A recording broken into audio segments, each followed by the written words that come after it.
बात बेबाक के इस अंक में आपका स्वागत है। मैं हूं प्रोफेसर देवेंद्र प्रसाद राय। आज मैं आपको पश्चिम बंगाल के बेलडंगा में बन रहे बाबरी मस्जिद पर आज आपसे बातें करूंगा। आपको ज्ञात हो गया होगा कि पश्चिम बंगाल के बेलडंगा में, जहां से हुमायूं कबीर खुद एमएलए हैं, वहां बाबरी मस्जिद बनने जा रहा है। उसकी नींव डाली जा चुकी है 6 दिसंबर को, जिस दिन अयोध्या की बाबरी मस्जिद का विध्वंस हुआ था।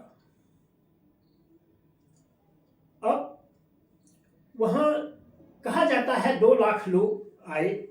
जाहिर है कि 2 लाख केवल बेलडंगा के ही लोग नहीं थे, पूरे पश्चिम बंगाल से सिमट कर आए होंगे।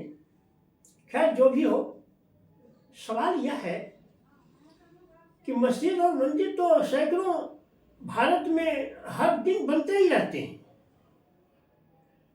इसलिए बेलडंगा में एक मस्जिद बन रहा है, इससे को क्या आपत्ति हो सकती है। लेकिन बाबरी मस्जिद नाम रख के आप क्या मैसेज देना चाह रहे हैं? What message will it convey to the people of India in general and West Bengal in particular? ये क्या मैसेज देगा? आप बराबर कोशिश करते हैं कि भाजपा हिंदू मुस्लिम ध्रुवीकरण का काम कर रही है, बात कर रही है। भाजपा गड़े मुर्दे को, इतिहास में जो चीज घटना घट चुकी,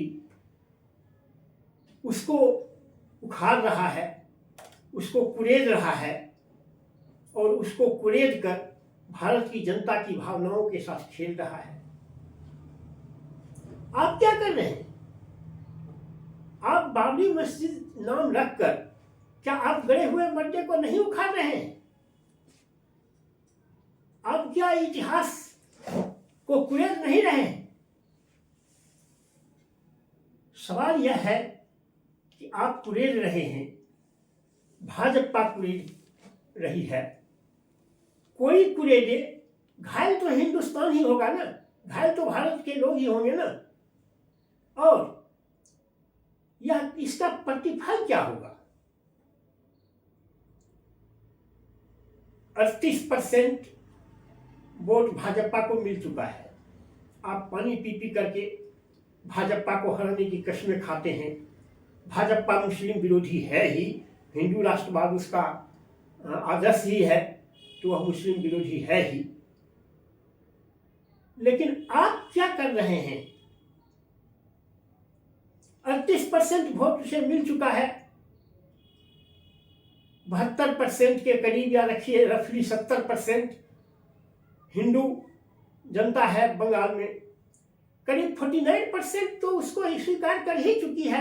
उसको कोई मुसलमान तो वोट दिया नहीं है, उसको तो जो भी वोट मिला है हिंदुओं का वोट मिला है। क्या इस घटना से हिंदू पोलराइज नहीं होंगे? और हिंदू पोलराइज हो या ना हो, आप ममता बनर्जी से अलग एक पॉलिटिकल पार्टी का निर्माण करना चाह रहे हैं। क्या पश्चिम बंगाल में आप 294 सीट केवल मुसलमान जीत लेंगे? 294 में 147 बनता है सरकार बनाने के लिए। क्या 147 सीट केवल मुसलमान जीत लेगा? तो इसका फल क्या होगा? इसमें आघात किस पर पहुंचेगा? वैसे ही इस बार ममता बनर्जी बहुत स्टिकी विकेट पर है। 15 सालों की एंटी इनकम्बेंसी है। भाजपा का एग्रेसिव चुनाव प्रचार है और उसमें भी आप उसी के वोट में डिवीजन करेंगे, तो फल क्या होगा? फल होगा भाजपा के लिए मार्ग प्रशस्त होगा।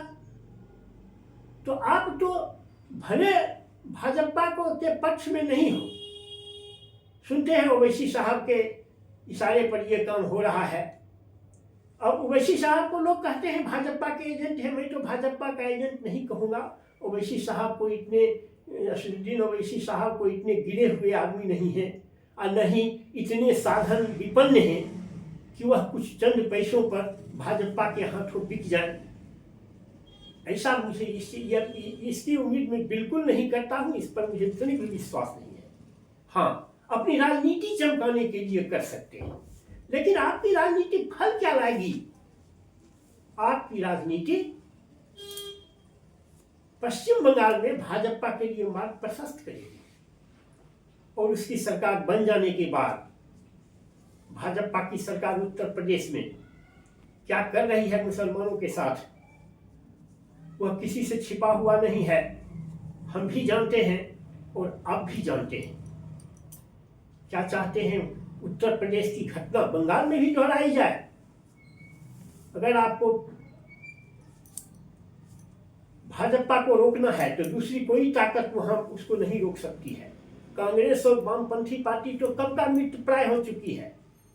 उसका वोट तो 7-8% के अंदर, 10% ही रख लीजिए, 10% के अंदर ही कितना भी उछलेगा कूदेगा, 10% के अंदर ही आएगा। एक भी सीट, 2-4 सीट जीत ले तो जीत ले, इससे अधिक की कोई उम्मीद नहीं की जा सकती है। तब भाजपा के खिलाफ जो शक्ति खड़ी है, आप उसके मार्ग को कंटकाकिल कर रहे हैं, आप उसके मार्ग में कांटे बो रहे हैं। यह आप अभी तुरंत आपको फायदा हो, आपकी राजनीति चमक जाए। वैसे भी ओवैसी साहब को तो पूरा हिंदुस्तान नहीं पूरा संसार जानता है, लेकिन हुमायूं कबीर लेसर नोन आदमी है। इस घटना के बंगाल के लोग भले जानते हो, लेकिन हिंदुस्तान बंगाल के बाहर उनका नाम इसी घटना के कारण लोगों ने जाना है। तो वह अपना चेहरा भले चमका ले, लेकिन यह मुसलमानों और भारतवर्ष के सेकुलर पॉलिटी के पक्ष में यह नहीं होगा। इसलिए आप इस पर पुनर्विचार कीजिए और इसका जितना अधिक से अधिक विरोध हो सके मुसलमानों से रिक्वेस्ट करता हूँ करें। कांग्रेस या दूसरे दल तो अपने अपने कारणों से कर रहे हैं, लेकिन मेरा किसी दल से वास्ता नहीं है। मैं केवल भारत को सोशलिस्ट सेकुलर देखना चाहता हूँ। सोशलिज्म तो कब का जला जा चुका है, एक सेकुलरिज्म बचा हुआ है, उस पर भी आघात मत कीजिए। और अगर यह घटना आप घटाते हैं तो उस पर आघात करने की जिम्मेदारी आपकी भी होगी। केवल इसके लिए भाजपा जिम्मेवार नहीं होगा, उसके लिए इस तरह के तमाम तत्व जो हैं सेकुलरिज्म को खत्म करने की जिम्मेदारी उन तमाम लोगों पर जाएगी। बस यही मेरा कहना है। अगर आपको मेरी बात पसंद आए तो आप इसे लाइक और सब्सक्राइब करें। Thank you very much.